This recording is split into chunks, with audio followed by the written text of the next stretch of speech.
नमस्कार, जय महाराष्ट्र. मी प्रमोद गंगाधर घुगे, तालुका प्रमुख, शिवसेना उभाटा, उद्धव बाळासाहेब ठाकरे गट. खऱ्या अर्थाने जे आपले शेतकरी आंदोलन झालेत आणि त्या आंदोलनाच्या माध्यमातून जो न्याय हक्कासाठी आम्ही रोडावर उतरलो, आंदोलन केल्यानंतर जेव्हा या सरकारला जाग आली आणि तिथून कुठेतरी आज फंड रिलीज होण्याची सुरुवात झाली आणि त्यातही यांचा दुटप्पीपणा आज आम्हाला लक्षात आला. त्या कारणाने आज आम्ही या सेंट्रल बँकेच्या मॅनेजरांकडे आलेलो होतो निवेदन देण्यासाठी. खऱ्या अर्थाने जी शासकीय मदत तुटपुंजी का होईना ती मिळते आहे, ती शेतकऱ्याच्या खात्यात पडतानाच हे लगेच त्यांच्या कर्ज खात्यामध्ये वर्गीकरण करून घेत आहे आणि हेच त्यांच्या निदर्शनास आणून देण्यासाठी आम्ही आज निवेदन देण्यासाठी आलो आणि त्यांना सांगितलं जर हे प्रकार थांबवले नाही तर तुम्हाला नक्कीच आम्ही शिवसेना स्टाईलने आम्ही उत्तर देऊ. सर्वप्रथम जळगाव जिल्ह्यातील समस्त शेतकरी बांधवांना शिवसेना उद्धव बाळासाहेब ठाकरे पक्षाच्या वतीनं मी शिवसेनेचा उपजिल्हा प्रमुख प्राध्यापक भाऊसाहेब सोनवणे आपल्या सगळ्यांना मानाचा जय महाराष्ट्र. आज आम्ही जिल्हा अग्रणी बँक इथे आलेलो आहोत. या जिल्हा अग्रणी बँकचे जे व्यवस्थापक आहेत, जिल्हा व्यवस्थापक सुनील कुमार धोरे साहेब यांची भेट घेतली असता आम्ही त्यांना पक्षाच्या वतीनं निवेदन दिलं. निवेदनामध्ये आमचे मुद्दे असे मेन्शन आहेत.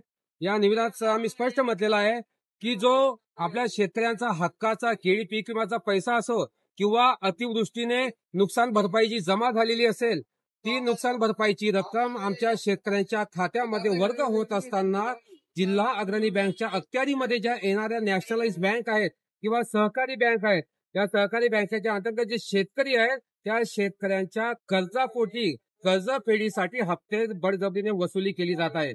म्हणून आम्ही जिल्हा अग्रणी बँकचे व्यवस्थापक त्यांच्या निदर्शनास आणून दिलेला आहे की जर आपल्या महाराष्ट्र राज्यातील मुख्यमंत्री महोदय तसेच आपल्या महाराष्ट्राचे महसूल मंत्री चंद्रशेखर बावनकुळे साहेब यांनी स्पष्ट शब्दामध्ये सांगितलेलं होतं की आम्ही शेतकऱ्यांकडून कुठल्याही प्रकारची कर्ज वसुली करणार नाही.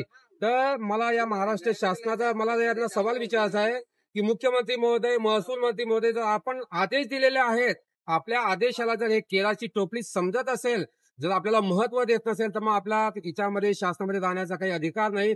म्हणून आपण तात्काळ जिल्हा अग्रणी बँकचे व्यवस्थापक यांना तात्काळ लेखी खुलासा आपण कळवण्यात यावा, जेणेकरून या जिल्हा अग्रणी बँकच्या अखत्यारीमध्ये जे येणाऱ्या नॅशनलाइज बँक आहेत त्या बँकांना तुम्ही लेखी आदेश द्या की शेतकऱ्यांची कर्जमाफी होणार आहे भविष्य काळामध्ये.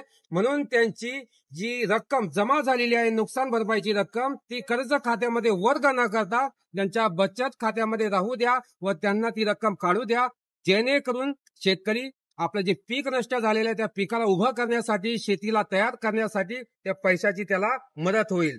म्हणून जर या 2 दिवसामध्ये त्यांनी हा प्रकार नाही थांबवला तर आम्ही शिवसेना उद्धव बाळासाहेब ठाकरे पक्षाच्या वतीनं जळगाव जिल्हा बंदची हाक दिल्याशिवाय आम्ही राहणार नाही. जय हिंद, जय महाराष्ट्र.